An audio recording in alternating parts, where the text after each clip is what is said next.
Bienvenue sur Africa 24 dans cette nouvelle édition du Morning News. Au sommaire de l'actualité, entretien du président congolais Denis Sassou Nguesso avec le Haut Comité des villes et tribus libyennes ce dimanche à Brazzaville. À l'issue des travaux, un mémorandum a été proposé. Celui-ci comprend des pistes de sortie de crise pour la Libye, instable depuis 2011.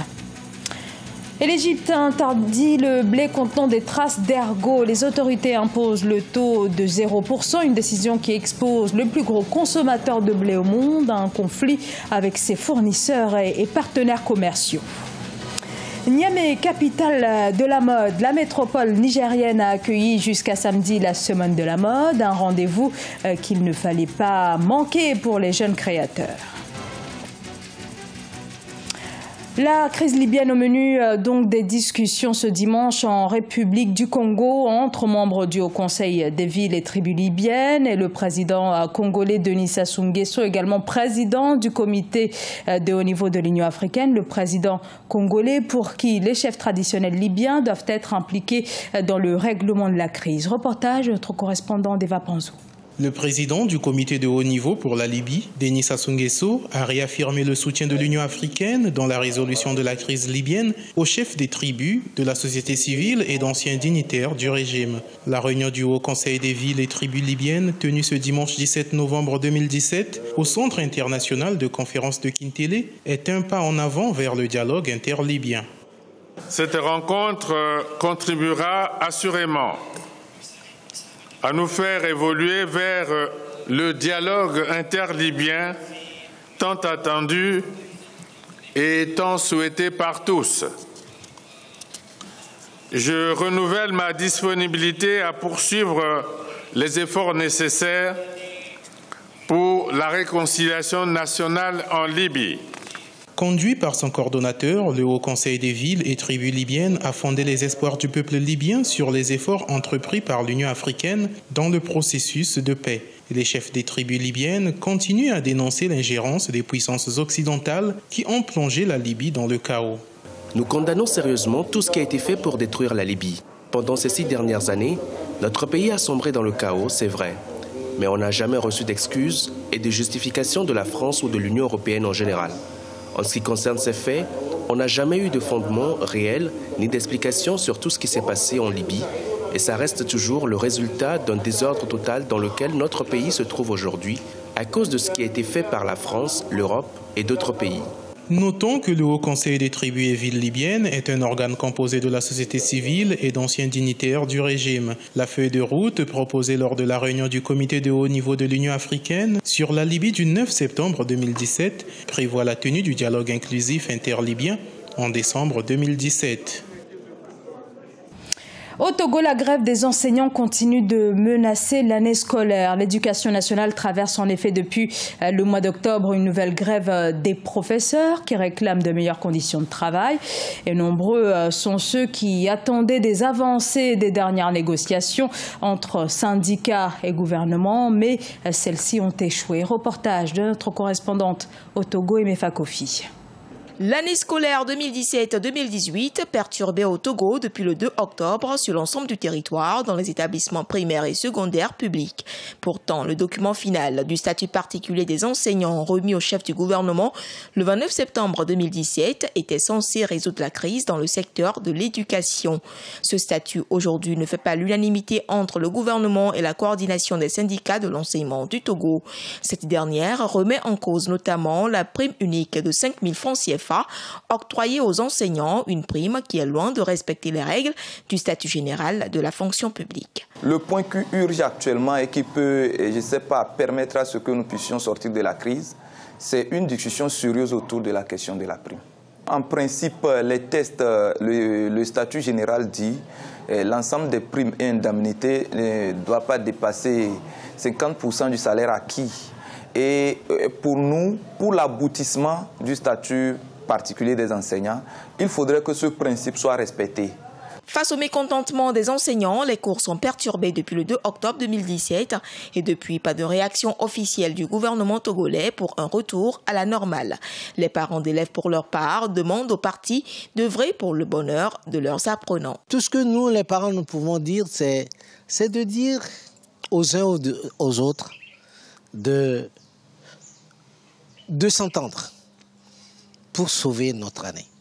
Parce que déjà, à la rentrée, pratiquement chaque semaine, il y a une grève. Outre la coordination des syndicats de l'enseignement du Togo, les enseignants volontaires ont eux aussi observé une grève de 48 heures les 21 et 22 novembre. Ils exigent l'intégration dans la fonction publique de tous les volontaires et la suppression du volontariat dans le système éducatif. Une grève reconductible s'ils n'obtiennent pas satisfaction. Les autorités égyptiennes inflexibles sur les cargaisons de blé contenant des traces d'ergot, ce champignon qui peut provoquer des hallucinations s'il est ingurgité à forte dose. L'Égypte est le plus gros consommateur de blé au monde. Jusque-là, le pays avait toujours accepté la norme internationale de 0,05% de teneur en ergot, mais désormais l'Égypte impose un taux de 0%. Fanny Mounichi. Les livraisons de blé perturbées en Égypte. Le pays, plus gros acheteur au monde de cette céréale, a durci les conditions de livraison qu'elle impose aux exportateurs de grains. Désormais, les chargements contenant la moindre trace d'ergot, une maladie provoquée par un champignon, sont refusés. Et ce, contrairement aux standards internationaux qui tolèrent une présence de 0,05%. Ils font plus de mal que de bien. Je ne crois pas que les inspecteurs protègent l'Égypte. Il existe des normes internationales et l'Égypte ne mettra pas ses propres normes. Chaque pays ne peut pas créer ses propres normes. Nous sommes liés aux normes internationales et nous avons tous à travailler dans ce cadre.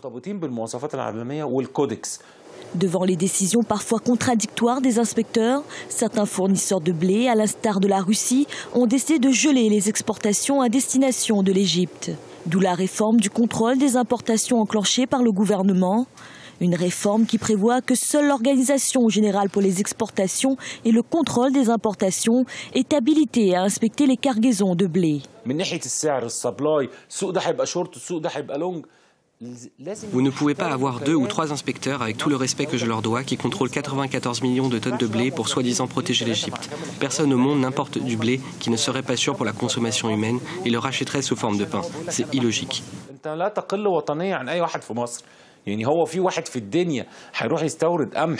L'Égypte a longtemps subventionné le pain. Sa dépendance aux marchés internationaux est importante. C'est le seul pays au monde dont les besoins dépassent les 10 millions de tonnes de blé par an. Éclate de fin ce samedi de la Niamey Fashion Week. Il s'agissait de la 2e édition, une édition au cours de laquelle des jeunes stylistes ont pu côtoyer les créateurs les plus confirmés. Sadou Alizé Mouktar, notre correspondant au Niger, a assisté à l'événement. Voici son reportage. Plateforme pour l'émergence de jeunes stylistes africains, Niamey Fashion Week est à sa 2e édition. Elle est une occasion pour les jeunes créateurs africains de montrer au monde leur savoir-faire. Initiée par la styliste nigérienne Donazara, la Niamey Fashion Week vise le renforcement des capacités des acteurs de la mode, offrir plus de visibilité aux professionnels, mais aussi promouvoir la mode africaine. On a des jeunes talents qui valent la peine qu'on les soutienne. Et aujourd'hui, vraiment, je suis fière. C'est l'un des plus grands défilés que j'ai fait, vraiment, en plus chez moi. Il faut que vous allez voir qu'est-ce qu'on fait, notre savoir. Il faudrait que vous allez visiter nos ateliers, voir aussi tout ce qu'on fait du processus de la coupe jusqu'au produit final. La Fashion Week Niamey vise, selon les organisateurs, à mettre en valeur la richesse de la mode nigérienne et africaine à travers des défilés et des échanges professionnels. Des designers venus du Bénin, du Burkina Faso, de la Côte d'Ivoire, du Togo et du Mali ont présenté leurs collections sous le signe du métissage et de la haute couture. Niamey Fashion Week, c'est un événement culturel qui encourage nos jeunes stylistes à promouvoir les tissus de chez nous. Du Borolan, un tissu africain qu'on travaille beaucoup au Mali. Le nom de la collection, c'était la collection Fétiche. Il a fait un hommage à un grand homme de chez nous qu'on appelle Gandjoura Koulibaly. C'est une collection de femmes et d'hommes nommée La vie en entreprise. Je voulais mettre en valeur le pain même en entreprise, les sacs et les chaussures.